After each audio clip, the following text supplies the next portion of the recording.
Okay guys, here are my 7 stress steps. Take time to find somewhere quiet and peaceful and say a prayer.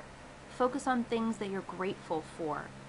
Focusing on positive things and things bigger than yourself really help to keep problems in proportion.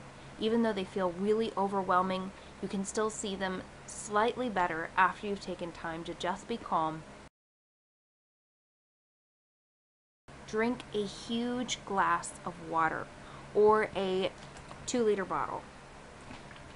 Hydration is the most important thing for your body's health, including your mental health.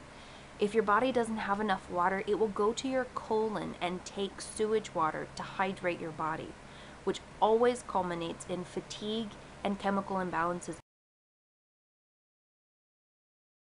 Take vitamin D or a Bach flower. You can always go on to Vitacost and look up Bach flowers.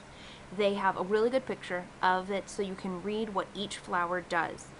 They are extracts from real flowers that help compensate for chemical imbalances in the brain. They are a wonderful product. Vitamin D, of course, is essential for mental and physical health. And there's also a product called SAMe. I get mine from Cell Food in a liquid form that has changed my life. I know it sounds cheesy, but it really has. It's fixed me so much better than anything I have ever tried. And it doesn't work for everybody, of course, but you never know. If you do some research, you may find that it works for you. Tell a family member or a friend or your spouse, someone you're very close to and have to interact with a great deal.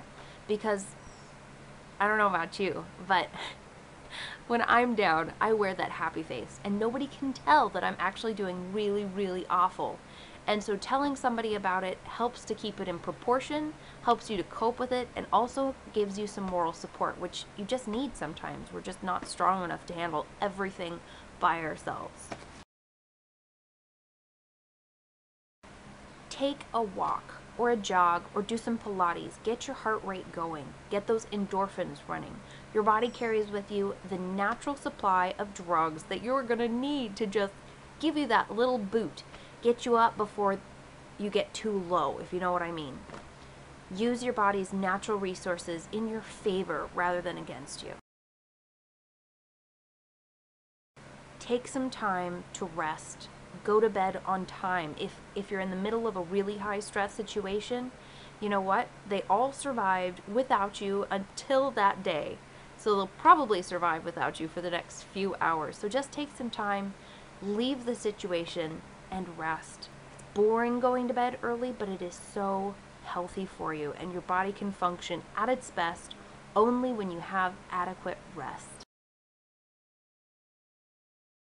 And step 7 is breathing, regulating your breathing. Make sure to breathe from your diaphragm. Put your hand on your stomach, inhale, and make sure your hand is moving away from your spine while still on your stomach.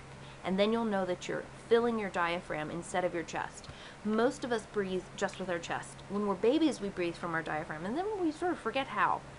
When you put your hand on your chest and it rises and falls when you're breathing, that is the key to hyperventilating. So make sure that you get nice, deep, full breaths so that your body can get all the oxygen that it needs. So those are my 7 stress steps. Very simple, very easy. You can do them anytime. And aside from the SAMe, vitamin D, and Bach flowers, it's free. So I hope they work for you guys. They have worked wonderfully for me and continue to do so, even though I feel really nerdy every time I have to be like, I gotta go do my steps. It's still worth it. Let's find healthy, productive ways to enjoy our lives to the full.